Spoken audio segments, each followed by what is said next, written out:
Dia tanya apa dia nak jadi pemimpin di sekolah. Aspek yang patut. Ini kita sebut kat anak-anak kita. Kita dalam hidup ni, kita lalui banyak fasa. Banyak fasa.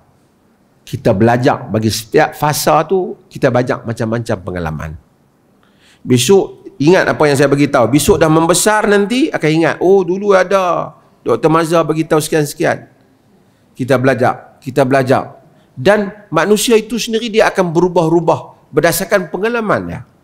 Yang tak berubah, hukum hakam syarak. Pendapat berubah. Betul tak? Imam Syafi'i ketika dia duduk di Iraq, dia keluar banyak fatwa. Kitab dia Al-Hujjah dia keluar. Bila dia pergi ke Mesir, dia berubah pandangan dia. Dia kata wala aj'alu hillan. Aku tidak menjadikan halal untuk siapa meriwayatkan riwayat-riwayat aku ketika aku berada di Iraq. Ketika dia duduk di Iraq, dia kata dah dia pergi ke Mesir, dia tak ada benar lagi. Wala ajalu fi hilli, aku tak jadi kehalalkan orang yang mengambil duk cerita lagi apa patung fatwa aku masa di Iraq. Sekarang aku di Mesir, fatwa baru. Imam Ahmad di Iraq masih pakai fatwa Imam Syafi'i. Yang di Iraq zaman tu tak ada Facebook punya nak update pendapat terbaru. Pun begitu, ulama-ulama mazhab Syafi'i sendiri mengkategorikan lebih kurang 18 masalah pendapat yang lama lebih kuat daripada pendapat yang baru. Itu saya sebut banyak. Contohnya, kita sembahyang waladdallin, amin.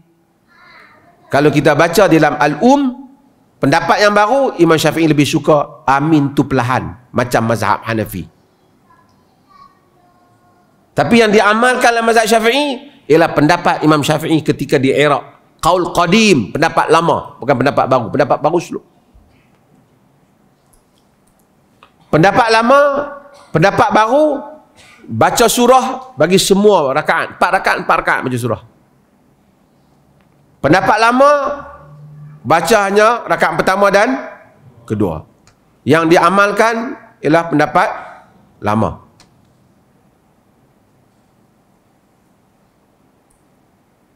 Maksudnya, tapi majoriti amalan banyak pendapat baru. Imam yang besar, kajian yang banyak, ada berubah. Imam Ahmad ada banyak qaul dia. Pada hujung dia, diubah qaul. Pengalaman. Ada ilmu, ada pengalaman. Bukan kerana agama tu berubah. Dia tengok kajian dia dulu, dia tak nampak masalah ni. Misalnya dia kata kes ni macam ni. Dia tengok-tengok, oh, ada juga orang yang macam ni. Jadi dia ingat semua macam ni. Ada juga yang macam ni. So dia kena luaskan fatwa dia. Hitler tulis buku dia. Dia kata, sebelum satu orang tu umur 38 tahun, dia jangan bercakap tentang politik. Nanti dia berubah pandangan. Kata Hitler. Akhirnya dengan Hitler pun mati. Habis dia bom negara orang lain.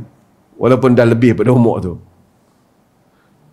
Saya nak ceritanya apa? Jadi leader, jadi belajar, jadi apa pun tak apa. Tapi kita belajar. Kerana orang tak boleh pandai dalam satu hari.